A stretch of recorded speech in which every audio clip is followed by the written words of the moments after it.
तैयार हैं अब नतीजों के लिए, क्योंकि बस अब कुछ ही देर का इंतजार है। एग्जिट पोल तो आपके लिए खुशखबरी लेकर आए, लेकिन नतीजे कितनी खुशखबरी लेकर आएंगे, बस इसके लिए पिक्चर कुछ देर में क्लियर होनी शुरू हो जाएगी।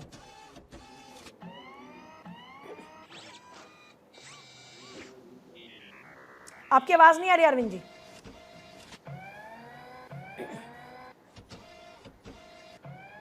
मेरी आवाज मिल पा रही है? जी जी अरविंद जी। जी, मैं ये कह रहा था कि एग्जिट पोल भी खुशखबरी लेके आए थे हमारे लिए, और अभी जो चुनाव नतीजे आएंगे वो भी खुशखबरी लेके आएंगे, क्योंकि हमने नरेंद्र मोदी जी के नेतृत्व में महाराष्ट्र में काम किया है, उसका हमें आशीर्वाद मिल रहा है। और झारखंड में जो झारखंड मुक्ति मोर्चा की भ्रष्ट सरकार चली है 5 साल, लोगों ने जो दुर्दशा देखा है उसके तुलना में एनडीए को वहां की जनता चुन रही है।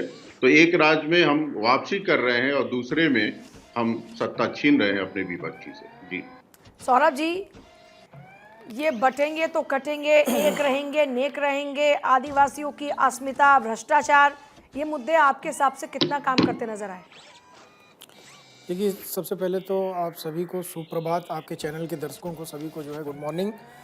और निश्चित रूप से अभी कुछ देर में परिणाम आने शुरू हो जाएंगे और शाम तक जो है तस्वीर पूरी साफ हो जाएगी कि किस प्रकार से जो भारतीय जनता पार्टी जो है वो शिंदे साहब के नेतृत्व में महाराष्ट्र में और झारखंड के अंदर जिन मुद्दों को लेकर के गई थी, वो मुद्दे भारतीय जनता पार्टी के लोगों जनता ने उनके मुद्दों को कितना पसंद किया। और मुझे लगता है कि कहीं ना कहीं जिस प्रकार से एक सर्वे में देखा हमने, आकलन सर्वे में आया कि भारतीय जनता पार्टी को ही दोनों जगहों पर बढ़त दिखाई पड़ रही है। तो ये जो बटेंगे कटेंगे वाली बात है, बटेंगे कटेंगे, देखिए देश को एकजुट करने वाला एक नारा है, एक है तो सेफ हैं।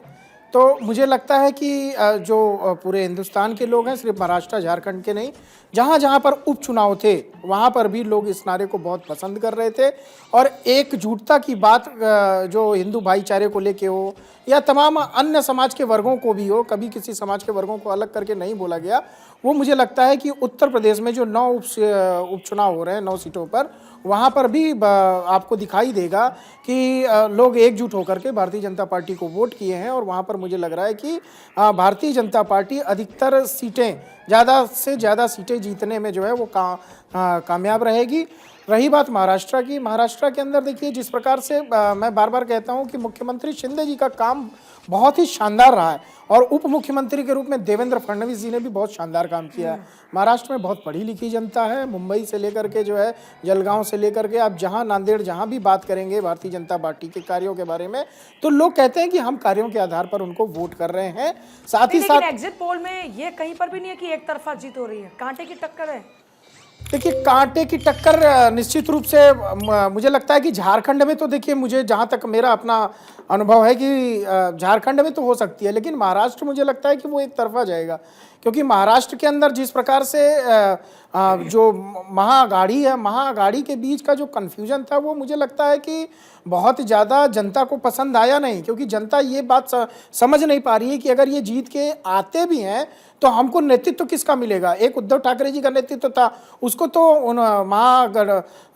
गठबंधन जो उनके साथी थे उसको पहले ही दबा दिया गया। उन्होंने कहा कि भैया ये जीत के आने के बाद तय करेंगे। और कल नाना पटोले जी का बयान आपने सुन ही लिया, वो कह रहे हैं कि मुख्यमंत्री मैं बनूंगा। तो इस तरह के जो तमाम बड़बोलापन चुनाव के अंदर देखने को मिला, तो मुझे लगता है जनता कहीं ना कहीं जो है वो समझ गई थी इस बात को कि अगर भारतीय जनता पार्टी के अलावा दूसरी कोई और पार्टी आती है या दूसरा गठबंधन महाअघाड़ी आता है, तो ये नेतृत्व वाली बात होती है। क्योंकि बहुत सारे काम महाराष्ट्र के अंदर पेंडिंग है, जिसको भारतीय जनता पार्टी के और जब शिवसेना में उद्धव ठाकरे जी थे, शुरुआत में जब सरकार बनी थी, तब से अभी तक जो है वो काफी पेंडिंग रह गए थे। लेकिन जब शिंदे जी की सरकार बनती है, शिंदे जी मुख्यमंत्री बनते हैं, तो लगातार वहां पर विकास के कार्यों को तेजी से आगे बढ़ते हुए देखा। मैं बता रहा हूं आपको कि बैंड्रा से लेकर के जो दहेसर तक की रोडें थी, सड़कें थी, वो पूरा हाईवे था। और उस हाईवे पे कम से कम 10 लाख से ज्यादा लोग सफर करते हैं सिर्फ जॉब के लिए, नौकरी के लिए, कि वो दहेसर थ्रेसर मीरा रोड से चल के आते हैं और बांद्रा में नौकरी करने जाते हैं, उस सड़क को इतना जाम कर दिया गया था, मेट्रो स्टेशन का उस पे काम चल रहा था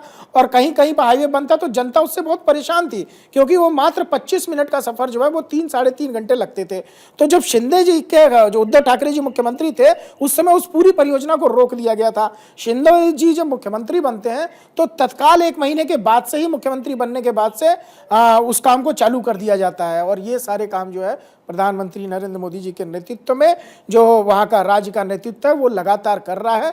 जनता कहीं ना कहीं मुझे लगता है कि इससे प्रभावित होकर, काम से प्रभावित होकर के विकास के लिए जो है वो मुझे लगता है कि एक तरफा वोट की होगी, जो कि भारतीय जनता पार्टी को और उनके गठबंधन के साथियों को अभी आंकड़ों में हमें देखने को मिल सकता है। लेकिन एक हकीकत यह भी है कि काम के नाम पर वोट कम ही मांगे गए।